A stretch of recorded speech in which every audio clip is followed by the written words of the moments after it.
council and what we have to do.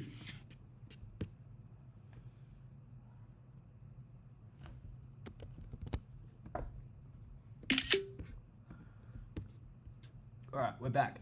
My laptop was not happy, needed to be plugged in. I figure we're recording. All right, so maybe I'll make this a little bit bigger when I'm talking. As I was saying, your forgetting curve keeps getting reset the more you see something. So by the end of week 1, week 2, cellulitis has been drilled into you, right? And so is impetigo, so is the rest of them. It's been drilled into you. Your forgetting curve keeps getting reset the more you cover it. Now what happens is that you come to your exam time, and let's say you haven't done any study on it, and it comes in and it falls down again. How much you remember falls down again. So by the time you hit exam time, you're only hitting about 50%. I feel like maybe I should be writing these backwards, but you get the idea. So if you're doing Anki, the way Anki works is that it wants to come in and reset these forgetting curves that you've got. So you add a card, a flashcard, and the front of it might say, why is dry crusted hands a risk factor for cellulitis? And then on the back of it, you go, yes, it's because all the bacteria likes to get in through the little cracks in the skin, right? So you do this on day 0, and then you come along and your forgetting curve resets by day 1 here, and you do it again, and it goes back up to 100. Then you see it again in 5 days' time, about here, and it resets again, goes back up. You don't need to see it so much anymore because in your head. And then it comes down again. It's about here, and you do it again, and it comes down again, over here. So by the time you get to the exam, you're sort of staying at a steady level, right, of knowledge of this one topic. It's not starting here, you're never revising it again, and then by the time you get to the exam, your knowledge of it is about 2%, right? You can see the difference that you're going to end up with over here. So what Anki is an algorithm. It's an algorithmic based program. You don't have to do it yourself. Back in the day that people used to do it themselves, I couldn't imagine doing it myself. All it's trying to do is it's just trying to keep the card stable at about an 80 to 100% retention. So it does a little calculation and it goes, hey, is Patrick going to be able to pick up this card today? What's the chance that he's going to pick it up? And if the chance falls below 80%, that's what I have it set at. I have mine set at 88% or something like that. If my chance of recalling a card falls below that threshold, it shows me the card to reset my forgetting back up to 100 so that my memory curve then goes down again. How it's got these memory curves is they've analysed lots of people's data and then gone, yes, on general, people's forgetting curves forget at this rate, and then once you get the algorithm working better, it can then analyse your own forgetting curve and optimise it for you. So that's the basics of Anki. That's why I do it and why lots of other medical students do it, is because they want to keep their knowledge fresh forever. If you haven't used it before, it is almost like sort of black magic. You come into an exam, you read a question, and the answer's just there. It's in your head. There really isn't any thinking about it. I'll sit in an exam and for, I don't know, maybe fun more than anything, I cover up the answers options and I'll just read the stem, and then I will write down on a piece of paper what I think the answer is without looking at the options. And I don't know, 70 to 80% of the time, I'm writing down the answer that I think is there, and that's just all from Anki. That's not me being especially smart, it's not me being especially skilled, it's just consistent study over time. So it doesn't matter what school you've come from, doesn't matter what your ATAR is, doesn't matter really how smart you are at this point. All that matters is that you're consistent with your study, and you can just, you know, what is it? Hard work beats talent when talent fails to work hard. And that is especially true at med school. And if you're talented and you work hard, then you'll be a star. So I'll make this a bit smaller and we'll get into it. So let's do we'll have a look at some together, right? The ophthalmoplegia in Graves' disease may cause decreased blank and blank. So this is a condition that has something with the eyes, right? I learned about this last year, and I forgot today that the eyes have decreased convergence and diplopia, right? That's what these little blank slates means. I open it up. So I did this card earlier today and I got it wrong. So it shows me it again, and then I open it up, right? This lady's staring at me quite scarily, and now I got it right. So I press good, and it'll show Wing me that scapula in is a few commonly caused days. by axillary lymph node dissection after mastectomy, blank. And I know this one is a stab wound, right? That's how it works. And there's images and things like that. The RB. So that's how it works. Now let me show you the basics. So I am doing all of these cards, these flashcards. I didn't make them myself. I think making flashcards yourself is awesome if you're only having to make a few.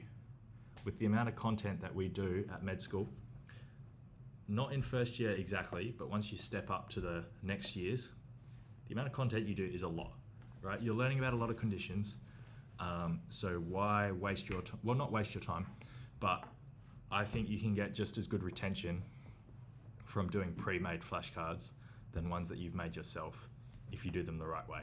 So, in the US, their med school operates on a slightly different system to ours, right? So they've got, most of their med school is postgrad, so they have about a 4-year degree. And they have step 1, oh, it's backwards, oh well.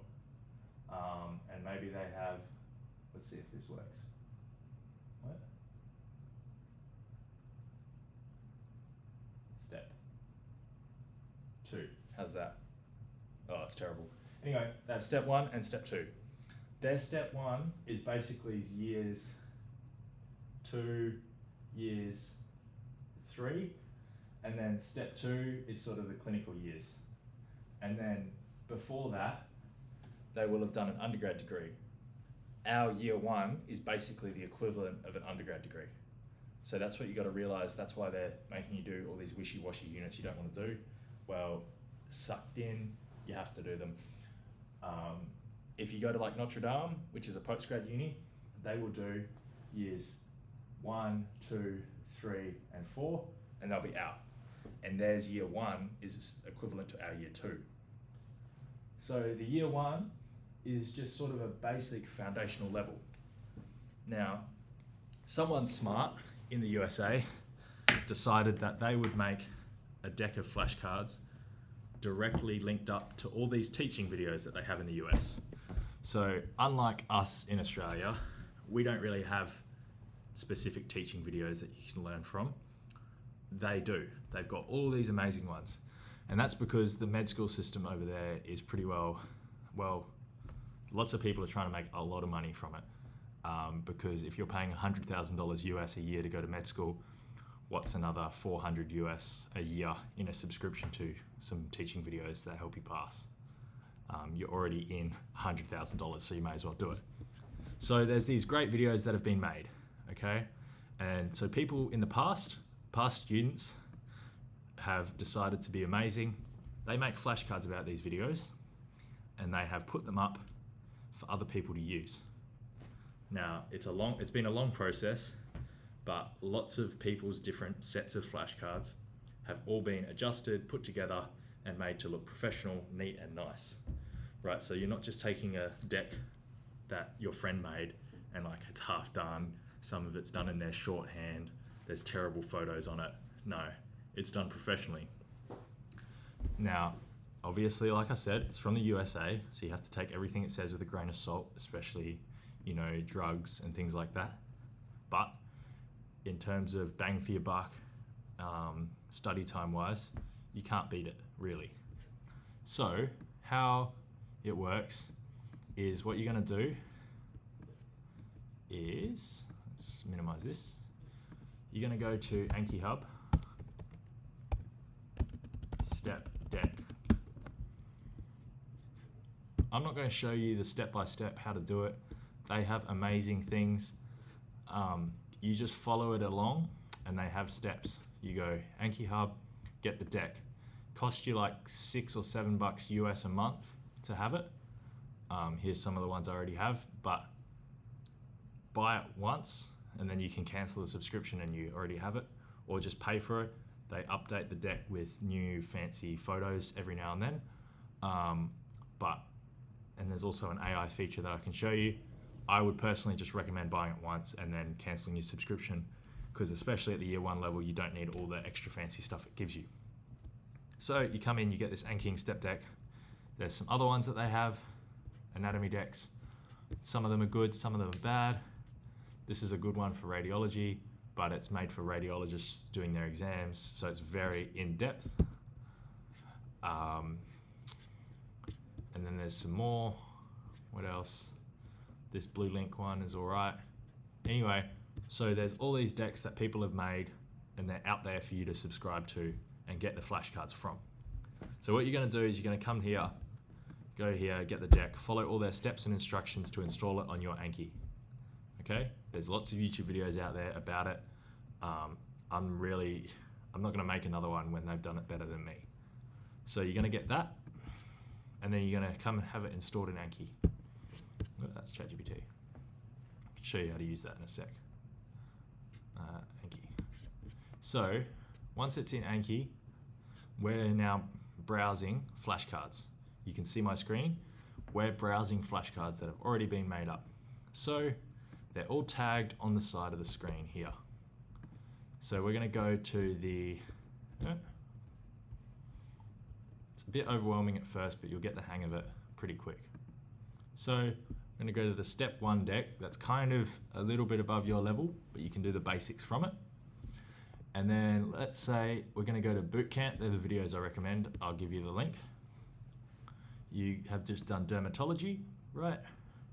And what's going to happen is you're going to come here once you have it. And I have this, I'll send you this link. I'll put it in the video description. This is just a mega folder. The link is pretty stable. It is a pirated source of videos, so if you feel bad about it, then pay for it. We're going to go to the dermatology videos, general principles. All right, skin structure and function. So we've watched, this is for PBL1, pretty good example. Hey guys, it's Jake here with Med School Bootcamp. Thanks for tuning into another video. Today he's going to explain structure and function of the skin. He's going to go through all these points. Perspective. Now I want to draw a little bit to show these layers on my diagram. So he's going to explain everything. He'll then explain to you the histology. I will make a note here. Don't sleep on histology. People hate histology at the start and they go, don't worry, I'm not going to be a histologist. I'll never do it. So why should I worry about it?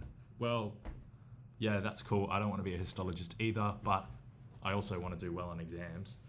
And histology is really easy to get marks because all it is pattern recognition.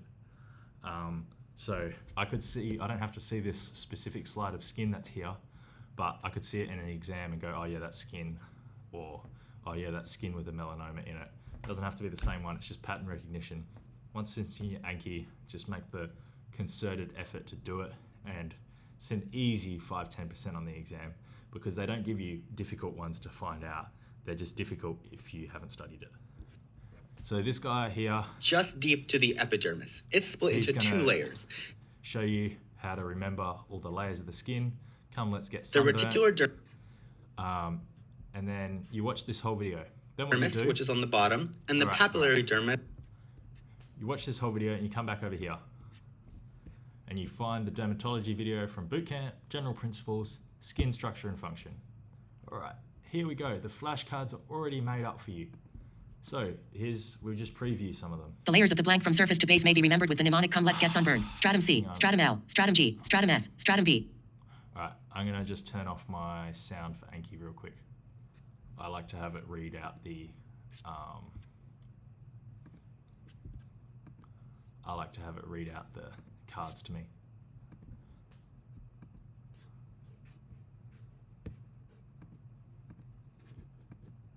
All right, we'll go back. So, skin structure and function, preview the card. Here we go, we've got the card already made. So, remember the layers of the epidermis from surface to base. Come, let's get sunburnt. And you'd go through and you go, oh yes, he said in the video, stratum corneum, lucidum, granulosum, spinosum, basale. And then you can have a look here, there's some extra info. Next card. Here's another card. How do you remember it? Ah yes, come, let's get sunburnt. Oh, which layer is the regenerative stem cell layer? Let's say I forgot this card. I don't know, maybe it's the spinosum? No, it's the basale, right? So you'd open this one and you'd press the again button. You don't know it and it'll show you again in 10-15 minutes, okay? You get the idea. Now, the thing you gotta watch out for is that obviously these are targeted at a step 1 or year 2 and 3 level. That means that there's extra content in the cards. Now, if you accidentally do a little bit extra, that's not a big deal, right? All it's really doing is just helping with your understanding of the content, but don't do that much extra. Like it's a year 1 level, you don't need to do extra. Just do the basics and you'll be okay. But should you do a little bit extra, you're gonna be doing this step deck for the rest of your med school career, right? So if you learn about some cool skin lesion in year 1, and when it comes up again in year 2 or 3, you already know it, right? It's already in your Anki deck, doesn't matter. It's not like you're learning it because it's a waste. That's how I kind of see it. So if I do a little bit extra, go above and beyond, it's not like I'm not gonna use it when I'm a doctor, you know? If I learn about how to read x-rays and things like that better than we're expected to, if I can read an x-ray better than I'm expected to at a med school level, that just means I'm gonna be a better intern or a better doctor on the wards. So I wouldn't worry too much about going above and beyond as in like you're doing too much. You're not really. You'll figure it out, okay? So you'll be able to figure out which cards are too much. Let's try and identify some. So this here, something about tight junctions, right? This stuff about adherens and that this, like the actin filaments and things like that, this is probably a little bit too much. And I myself don't have these cards suspended. I have these ones already in my deck that I do, but these ones, yeah, I don't really do them that much because I feel like they're not what I need to be learning. I've done some, but otherwise, yeah, I don't worry about it. Okay? Let's say then you watch the next video along, you get the idea, you watch the histopathology video, it shows you what's going on. If you, let's have a look. So there's some stuff, hyperkeratosis, staphylococcal scalded skin syndrome. So you feel like maybe these are a bit too much for you, so don't do them. You only need to find the ones that are maybe a little bit at your level. Let's say we're gonna go in here. So maybe you just, all you wanna know is just what is psoriasis. So maybe you could just do the basic card on psoriasis. There might be like a basic card. Here you go, here's a basic card. It's like saying that there's a bit more extra nuclei in the stratum corneum, and that's psoriasis. And then maybe you remember one histology feature of it and what it looks like. That'd be enough, right? And then we move on to our videos on infection. There's a whole video for each one on bacterial, fungal, viral, HSV, which is viral, but it's very important for second year and above, and then Candida, right? So you just do those basic ones, and then you can find the video that's associated with it. You do the flashcards. Cool. That's the basics of how we're doing it. Now, let's look at how we'd approach it from a PBL level. Classes. Let's go back to your PBL LOs might look a little bit different, but they don't really change that much. I would say, don't go exactly word for word off the LO. Like if the LO is saying specifically learn, these 3 features of the, if it's like saying outline the anatomy of something, right? I wouldn't be learning to outline it. I'd just learn the anatomy of it, right? I'd look at the LOs as like a compass direction and not like north, south, east, or west. I wouldn't see the LOs as like a direct compass heading. Like I wouldn't see the LO number 6 and go, yes, that means I head, 25 degrees heading. I just choose it as a general overview of what you should be studying for the week. So let's go PBL 1, learning objectives, no.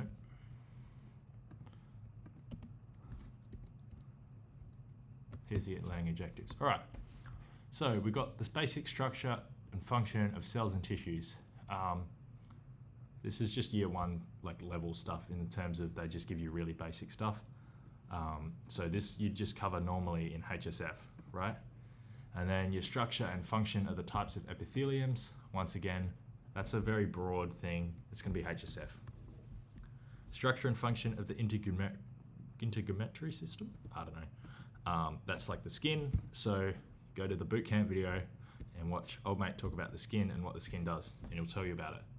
And what I like, right, is that instead of watching it at HSF level, HSF is trying to teach you anatomy and physiology only. That's cool, but I would rather be told the exactly important things that are clinically relevant. So that's what you want to remember for everything learning med now. Is from now on, is you want clinically relevant key facts. So it's cool to know all the layers of the skin, but you need to know which layer that your fingerprints are down to. That's a clinically relevant fact. Or you need to know which layers are affected in burns. That again is a clinically relevant fact, not what PBL is telling, what HSF is telling you. If HSF just tells you the layers of the skin, that's cool, but then you have to go and learn yourself the extra clinically relevant stuff. Whereas when you watch the bootcamp video, he is explaining to you extra clinical pearls as you go along, and it's already in the Anki deck. So that's the idea from there. And then let's say that you aren't satisfied with what old mate in bootcamp has said to you. So risk factors and causes of skin infection. You're not happy, right? You want to know a little bit extra because you're extra, and that's cool. What I'm going to do is I'm going to go to ChatGPT, I'm going to pull it up, search feature, and copy and paste in the LO. Find me info about this using RACGP sources or Australian hospital guidelines. If you haven't used ChatGPT search, all it does is it just does a Google search for you, which is what you're doing when you research stuff. It's just saving you time. And why have I put RACGP? If you haven't realized yet, Curtin Med School is training us to be amazing little GPs when we come out. So they love RACGP, RACGP guidelines, resources, stuff like that. It's gold as long as it's recent. That's what you should be using, not anything else. If you're finding things online and they're like PubMed articles, yeah, that's cool, but in my opinion, why are you reading a PubMed article when RACGP's gone and read that PubMed article and then made their own article about it for the GPs to read? They've already taken 6 PubMed articles and got the key points that they need. And you as a med student are not going to know what the key points are, especially in first year. So just go to the final source, which is exactly where the med school is pulling a lot of their stuff for the exams from. That's my opinion on it. But I think this is probably the best time-effective way to research stuff. So I'm going to send it off. It's going to search the web. It's probably saving me 5-10 minutes by doing this. So it's pulled it from RACGP and it's gone, oh yeah, bacterial common infections are Staph A and Strep pyogenes, and they cause these things. And there's the fungal infections, and then here you go, there's the risk factors, so living conditions, things like that. So then you go, oh yeah, okay, maybe I want to read a little bit more. You click on it, and it's pulled it directly from this study, okay? That's the important thing. So don't just go asking ChatGPT for stuff without telling it to go look where you want it to look, because it'll just pull it out of the ether. and that's cool, it's usually right, but it's best to pull it out of the ether that the med school tests on. So that's why you're going to use this. Once again, this is just how I do it, but in terms of time effectiveness, it's very effective. All right, coming down again. And while I'm here, I may as well mention, so for Clin Skills this year, you do like 2 exams, and it's formative, so you really, all you're trying to do is just take a history. You're trying to learn how to talk to people. So that's all you're trying to learn in first year, is just to be personable. What you can use on ChatGPT is you can use this advanced voice mode. Let me make it a little bit smaller. Hey, can you pretend to be a patient for me so I can practice taking some histories? Sure thing. What kind of history would you like to take today? Let's just do a basic history demonstrating ideas, concerns, expectations. How's that sound? That sounds good. Let's get started. All I'm right. ready when you are. Yeah, cool. Can I ask your name, age, and date of birth, please? Sure. My name's Alex Smith. I'm 45 years old, and my date of birth is the 10th of May, 1978. Cool, Alex. What's brought you in today? I've been having some stomach pain for the past few days, and I'm a bit worried about what might be causing it. Oh, right. That doesn't sound too good. Can you tell me a little bit more? Sure. The pain started about 3 days ago. It's mostly in the upper part of my abdomen and feels like a dull ache. It gets worse after eating. Oh, right. That must really be quite difficult for you. Any idea what might have caused it? I'm not sure. I haven't changed my diet or anything, but I've been feeling more... Anyway, you get the idea. So using that advanced ChatGPT voice mode, that's a paid feature. The free version is kind of not very good. But my advice would just be to share it with like 2 or 3 friends. And then you can all practice your histories with it when you're at home or in the shower or driving or whatever. So it's a good, useful tool for clinical skills. My only other advice for clinical skills would be pre-read before you show up so that you can actually make useful conversation in the clinical skills room. You can always tell when someone hasn't pre-read and they're just sitting there as a wallflower for the whole session, and that's no good. So do it for your learning. The tutor has a better session. The tutor likes you more, tells the other tutors that, hey, old mate's a good student, and it's just generally better for everyone. So going back to this PBL, we're going to have a look.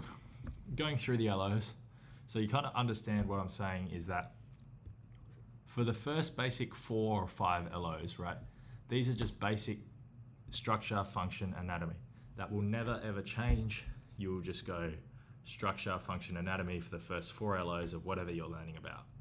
For those, some people use Sealy's. I personally haven't really opened a textbook in my 2 years of med school, now 3. That's just because I don't really learn well from a textbook, and I find videos much better because Sealy's is once again an anatomy and physiology textbook. It's not clinically relevant. Well, it is, but it's not giving you clinical pearls as you read it, whereas these videos are. And clinical pearls is what you get tested on, not exactly basic physiology and anatomy. Exception is first year, they will just test you on your basics as well. So make sure you know that.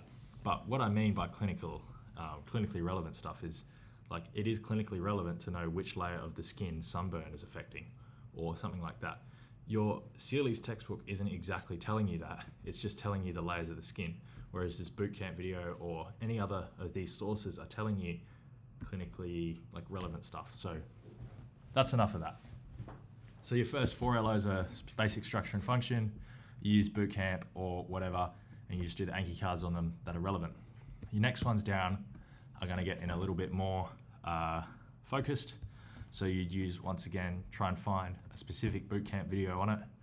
I'm recommending bootcamp for first years just because I think it is the best stepped out and easiest to watch. Or Osmosis. Only problem is Osmosis does not have associated Anki cards. So while Osmosis is pretty and looks good, easy to learn off, it's hard to find the associated cards. But you can just sort of bodge it a little bit. And then, so your middle bit, that's the meat of it. Well, the first bit is really the like bones, and then you get into the middle LOs, and they're the meat of it. They're the clinically relevant like conditions that are happening. So there's your skin infections, that's the meat of it. And then, well, you kind of got your sauce on top. So your last like 2 or 3 LOs, they're the extra stuff. What you'll notice is that you could probably get away with never doing the last few. Thing is though, is that you're not going to be a very good doctor if you don't cover them. And they will test you on it, because while everyone likes to think that it is just the clinical practitioner domain and the whatever the domain is for like PBL, well, people think it's just those two. There is the other two of like professionalism and leadership and whatever the other one is, and these last LOs usually cover something from that. So if you don't want to learn it because it'll make you a good doctor, learn it because it'll be in your CAT, right? And once again, these are easy marks. These aren't difficult things to learn. People just don't want to do them because they're lazy and it's a bit of a pain, right? Let's take a look at this cold one, right? Any of these wishy-washy ones, or you think they're wishy-washy, they're not exactly, but they're important enough. Take it to ChatGPT, answer this in dot point form using RACGP or Australian guidelines. I usually just go for RACGP alone resources for a first pass. Then afterwards you can add it extra. If you really want to use deep research on ChatGPT to find out something like this, I mean, yeah, you could, but it'd give you like a thing that'll take you 25 minutes to read. It works good, but not super quick. Oh, hang on. Okay, I stopped it for a second, but you understand what I'm saying. It'll research it from the web and pull the things that you want. Okay, and then what you're going to do from here, obviously the Anki deck from the USA hasn't got stuff made up for Australian guidelines on communicating with Indigenous Australians or something like that, right? So let's just take these ones. I don't know, take these two. I've made a ChatGPT, it's out there in the world. You can look it up. It's called this. You send it the LOs, the things that ChatGPT sent you. It's going to make you some flashcards. What you're going to do, you'll come to Anki. You'll add a card. Now, don't be using front and back like these ones. These are terrible. I wouldn't even use basic close. Close is good, but that basic card type's no good. Watch the tutorials online, please. Don't just like take what I'm saying. Watch tutorials on how to use Anki. Spend a whole day on the weekend learning how to use it. It will be worth your time. It will pay off, because if you don't, you will just sit there and make terrible flashcards for like 6 months until you finally get around to learning how to make good ones. And then when you come around to doing those flashcards again in the year after, and the year after, well, oh no, like you've kind of shot yourself in the foot, because it's not like you're going to stop doing these flashcards, right? Well, you shouldn't stop doing these flashcards. So I've opened up a new card. This one has made a card for me. I'm going to open it up here, add it in, and then I'll add in some. This makes extra for the back.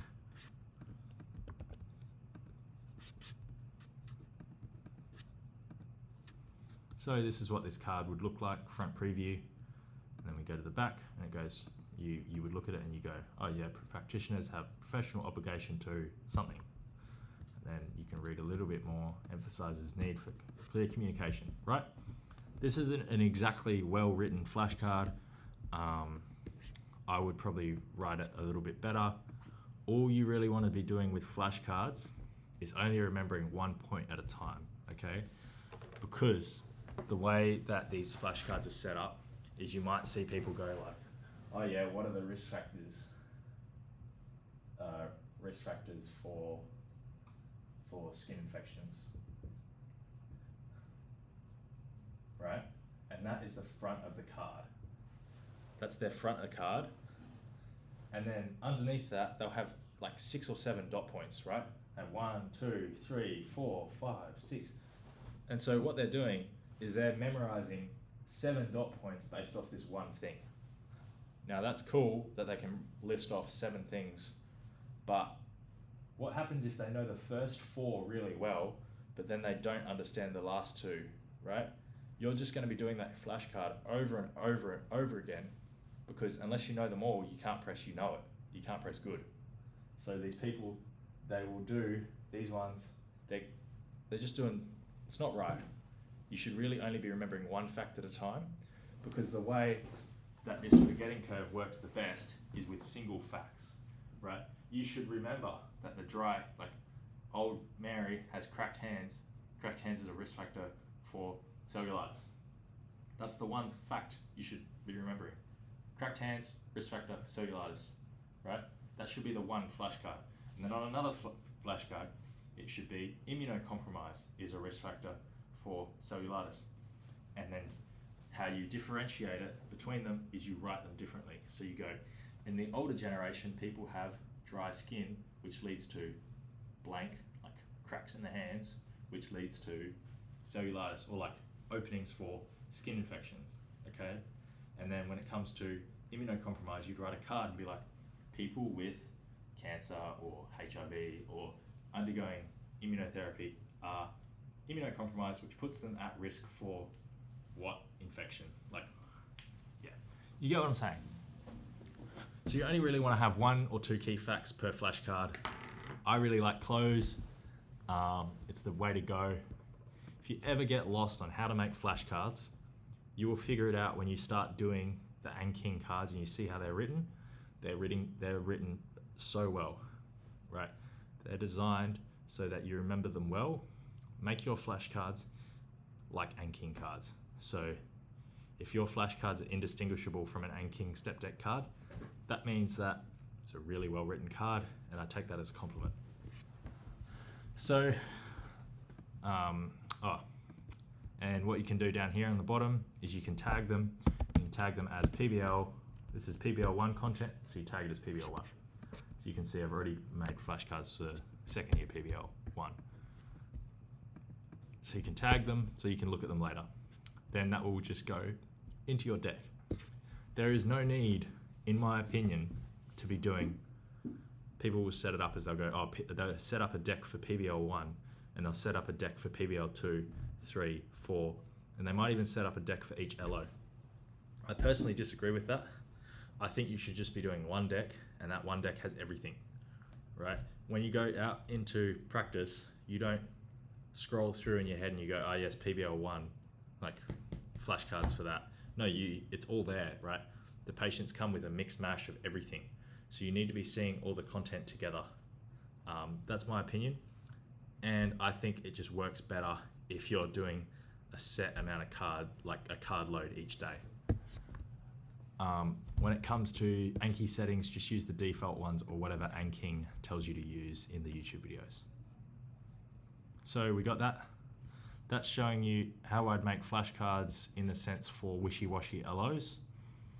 I personally would not be doing like these longer LOs. Maybe you spend 45 minutes to an hour each one learning. So I separate learning into learning is watching the video and understanding it, right? And I think you should be watching the video and have like ChatGPT up, use ChatGPT as a tutor, and you go, hey, like explain how sun exposure causes skin cancer in the stratum basale, and ChatGPT will be like, oh yeah, okay, here's how you can understand it. That's your learning side of it, and then your memorization or study is Anki. So you want to have these facts just in your head, right?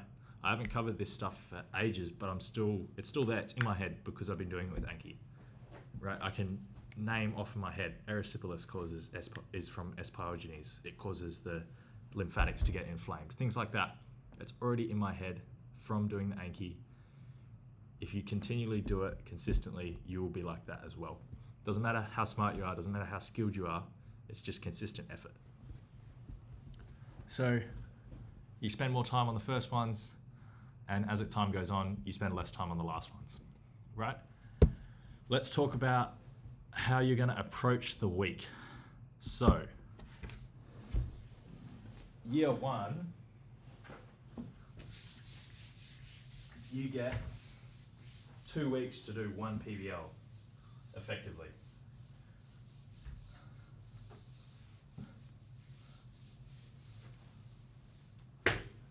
Laptop's still on, cool.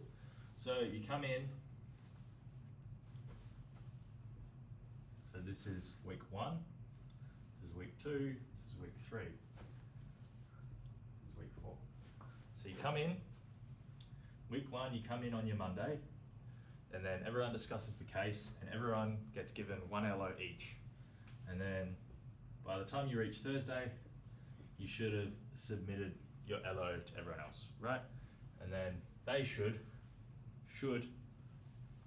read it by the time it comes in on Monday to do it again. Everyone should have pre-read everyone else's LOs and you're good to go, right? That's the basics. And then everyone discusses, and then everyone has a week off to learn all the content before they come start afresh the next week after for PBL2 to start again, right? Here's what I try and do. As soon as you hit week 1, you get given, everyone makes up LOs, right? They'll make up 10 or 15 or whatever. The LOs will be close enough to the real ones, and if you want the real ones, just pester a year 2 until they give you the real ones. Everyone probably has them by now anyway. So, you get the LOs, you get your 1 to 10, right? You have 1 to do on Thursday. If your LO is like 1 or 2, that's cool. You don't really have to change anything. You're going to go through and you're going to learn everything through 1 to 10, and you're going to do your basics, and you do it all in Anki, right? You're really just trying to work your way through the LOs and learn everything that's going on before you come in on Monday, okay? And you're good. I personally would not rely on other people's notes. You don't know what they're doing, you don't know if it's in too much depth, you don't know what they're doing. Don't rely on other people's notes, rely on yourself, okay? So you should be learning it all yourself. So you learn it all yourself, and hopefully by the time you come in on Monday, you've finished up until, PBL 11 or 12, or have hopefully done, up to PBL 8 or 9. What I would hope that you'd do is you'd make a little document for your LO for the Thursday. It's 1 page only, 1 page, clinically relevant facts, okay? Just because it said talk about anatomy doesn't mean that you need to make me a 5-page document that looks like a Sealy's textbook on anatomy. If I wanted to read a Sealy's textbook on anatomy, I would go read the Sealy's textbook on anatomy, okay? People end up doing that in year 1. I think it's a waste of, it's probably a good study time for them because they're reading the textbook and pretty well just copying and pasting across or rewriting across. That's cool for them. But if I wanted to read the Sealy's textbook, I'd read it in the Sealy's textbook, and it's probably already there and better written. Right, your clinically relevant stuff on a 1-pager, okay? When it comes to skin, if you have to do structure and function of skin, give them some histo of the skin, go these are the layers, here's what each layer does, here's where each layer goes wrong, here's some photos of histology gone wrong. And then you send that out on Thursday.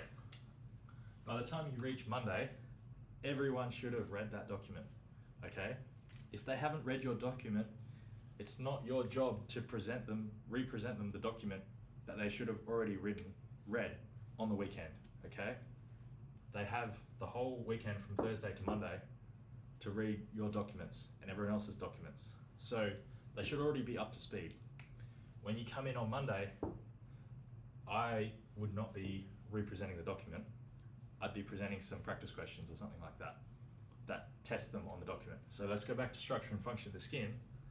What you could do is you can make a little Quizlet or a Kahoot, and you can make it, here's a histology slide. What do you think's going on? Or this layer of the skin is labeled, which layer is it? Okay? they should have already read your document, so they should be able to practice and do practice questions. One, everyone in the group's going to get more out of it because it's quizzing them, and the tutor will be happy as well because you're doing practice questions. And then from there, then you can maybe discuss points on your document. And if someone goes, oh, like explain that, you go, oh yeah, like have a look on the document I made, it says it here, right? So don't be just rereading your document when you come back in. Makes for a very boring session when everyone's just rereading their notes out to you. So you're doing it in everyone else's best interests as well. I mean, if all 10 people in a PBL came in with practice questions, your tutors would be like, wow, this is crazy. And it'd be a funner PBL session too. So that's how I'd go about it in my opinion. And if people want you to reread your notes out to them, I guess maybe they just haven't read it over the weekend and they should have. So that's how I think this is a good example of one, I hope Angie doesn't mind me showing this. This is one that Angie made in week 1. She's now in my year. It's nice and color coded. I really like that. It's 1 page. It's got key points, okay, and then it's got the resources here, okay. Only thing I'd say, why isn't there images of the different types of petechiae? You could even have that on a separate page, right? This is a good example. You don't need anything more than that. When it comes to treatments or management, pull straight from RACGP guidelines and just give summarized versions of that in your notes, okay? Cool, you're set. 1 page, clinically relevant, short, fast, come in and present with practice questions for everyone else that's on your content. Cool, that's PBL for that done. Now you're like, what am I gonna do for the next week? Well, hopefully by now, by the time you've hit Monday again, you've covered all the content, right? Then maybe what you wanna do by Tuesday is do some consolidation. So say I read Angie's document and I was like, wow, there's some points in there that I don't have flashcards on and I didn't know yet. So I'd say you take a day to make some extra notes, make some extra flashcards on the stuff that you missed out on. Then what you're gonna do is you're gonna come in here and you'll get given these, I hope. If they haven't, well, they're doing themselves a disservice, and just get them off of year 2.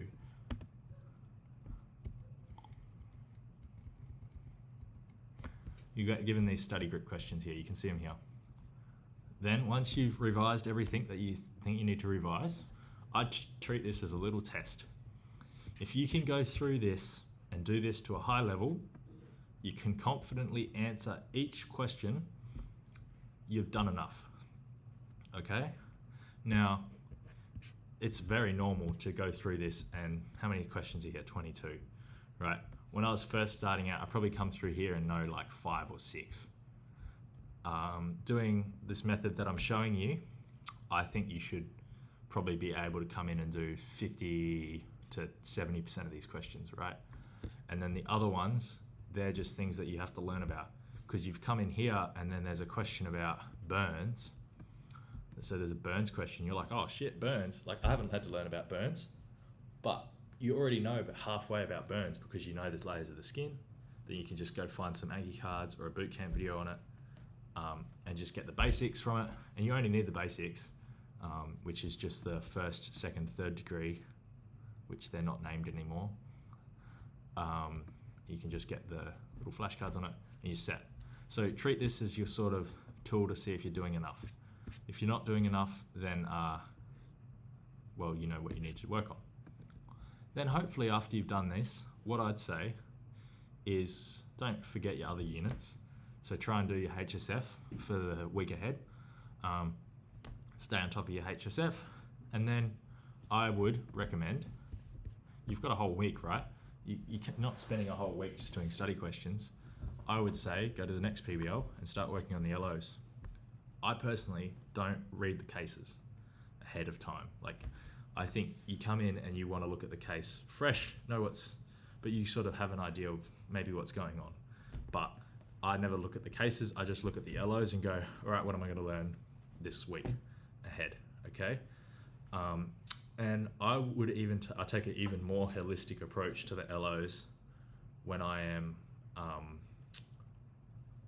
learning ahead, because I know that when I come in again for that PBL where everyone's presenting, if there's some stuff that I missed, I'll pick up on it.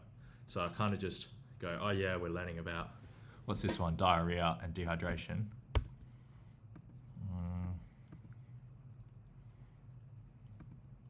Whatever it is, it's all about, I'm just going to learn the basics of it and I'll be set, right? I would say always try and be a week ahead of uni for PBLs and for everything. And then we'll move into some general advice from there. So to conclude on my study method, I'm saying that you're probably getting 80% of your content from 20% of your sources, and that 20% is boot camp for first years. I reckon it's really good. 80% of your general medical understanding, not this cold stuff, is from boot camp. The extra is what you learn in PBL, what you learn in lectures, okay? Or the next step up is Australian hospital guidelines and RACGP stuff that you can ask ChatGPT about. So I sort of spiral my study. I have a video for the year twos where I've kind of shown it in a little bit more detail, but I start really broad, and that's boot camp for year one.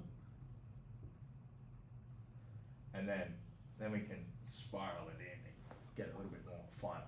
So your next step is RACGP. And then your next step might be hospital specific guidelines, so like KEMH guidelines. And then next step again, maybe like something specific that the Curtin Med Schools told you. So you sort of want to go general and then Australia. So go general first and then go for Australian content after that. I'm sorry you can't read the whiteboard, but I guess it's better than not having this video. I couldn't really be bothered to film one and edit it a lot, so this is all off the cuff. So we got that done. Let's talk about just med studenting stuff in general. I kind of lost my train of thought before.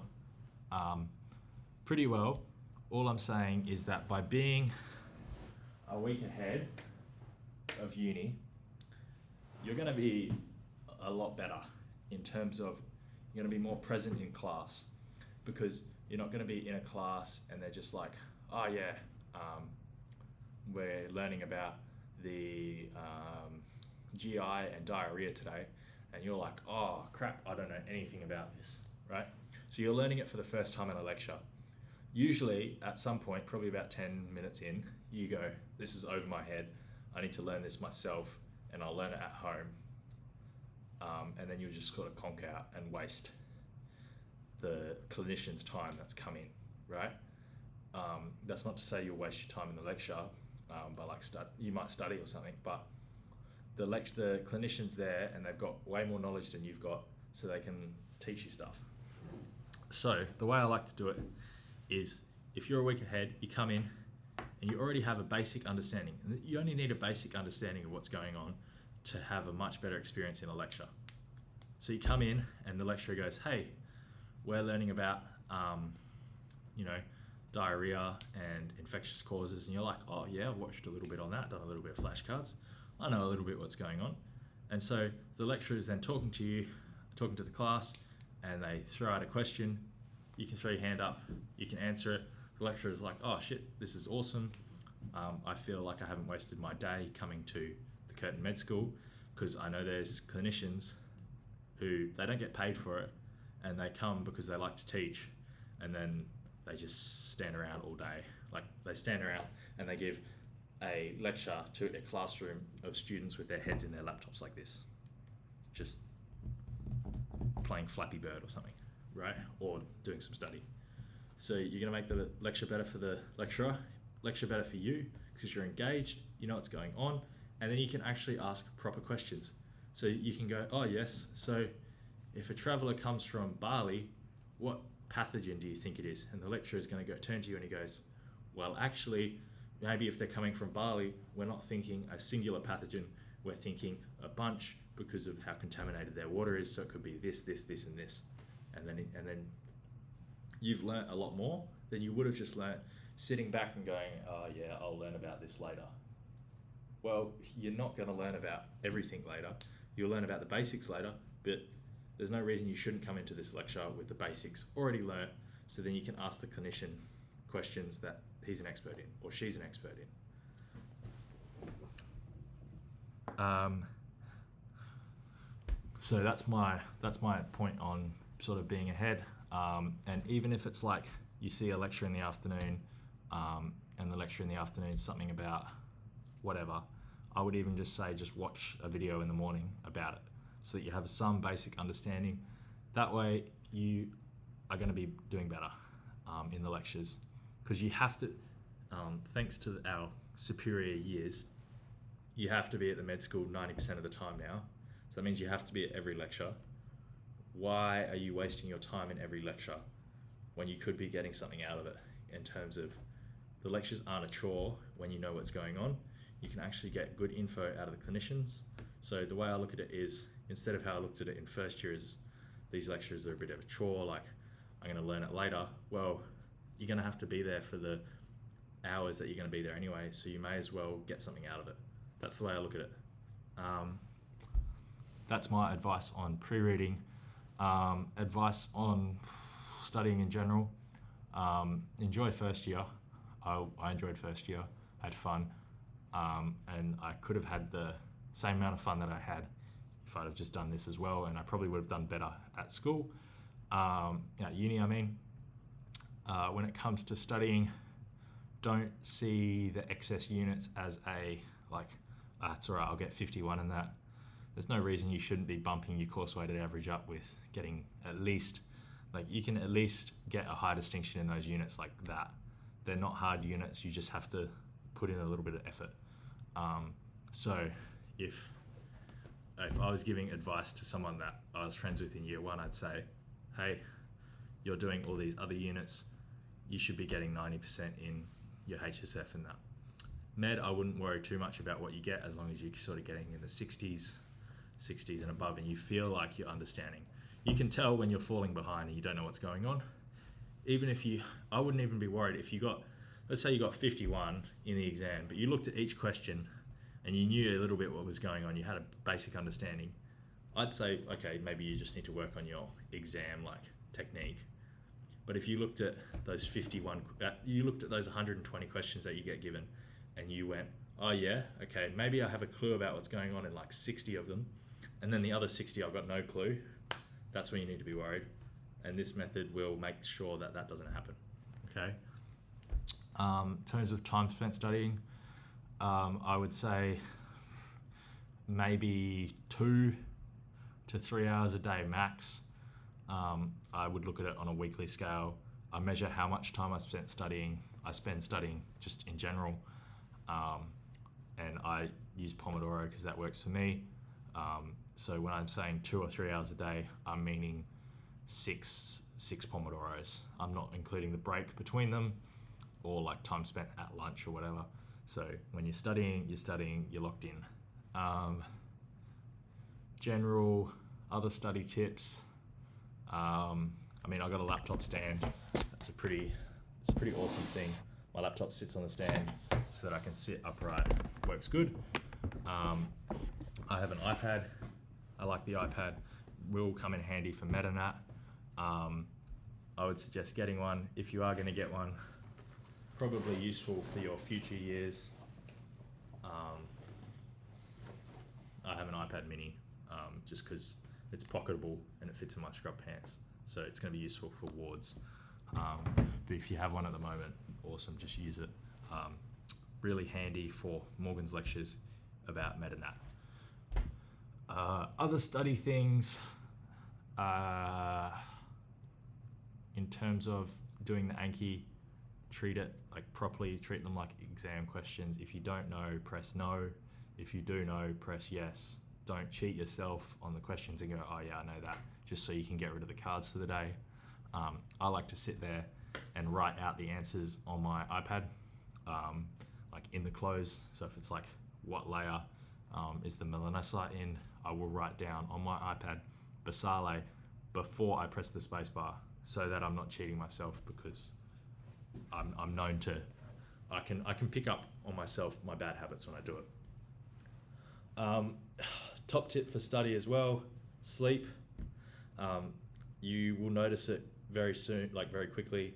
You learn a topic and then you sleep, and then you wake up the next day and it works better in your head. That's because when you have REM sleep, all the little spindles of neurons, they're joining, connecting up, all the ideas start to make sense. That happens in the last 2-3 hours of your sleep cycle. So if you're consistently getting 5.5 hours, that means you're missing out on the REM sleep at the end, which is when you're actually consolidating that knowledge. So it'll just mean that you take longer to learn it. So I've gotten like sub 7 hours of sleep for the last 2 nights, and I'm definitely feeling it. So yeah, in terms of supplements for study, I wouldn't really worry about nootropics and things like that unless you feel like you really want to just do it. Just your best bet is to just get 8.5 hours of sleep every night. Yeah, I like caffeine, love a good coffee. Have that wait 90 minutes after you wake up to have your first coffee, so you don't get an afternoon crash. Don't have coffee past 2 p.m. If you need a hit for the afternoon, maybe nicotine occasionally, but it's pretty addictive stuff, so I wouldn't really recommend it. I've tried it, it works. Yeah, it's okay. Nothing really beats a good night's sleep. Following on from sleep, let's go health. If you don't have like a cool Garmin that measures your sleep, or an Apple Watch that measures your sleep, I would highly recommend just getting a Whoop. You can get like a free trial for a month. It tracks your sleep. If you gamify it enough, and don't start to get anxious about your sleep, then you will improve your sleep, improve your study. Exercise, you need to be doing some form of exercise. You cannot be just cooped up in your room all day. I would say at least exercise 3 times a week, whether that's like park run on the weekends or going to the gym or something like that. Keeps your mental health in check. In terms of mental health, I would say just because you're like out of school, you're now an adult, so it's probably a good time to start working on yourself in terms of elevating that side of things. So read some books on it all, personal development, things like that. While you're at uni, you may as well become a better person overall. So that's definitely helped me in year 1 become a better man for the years to come. And while you have time in year 1, you may as well do that.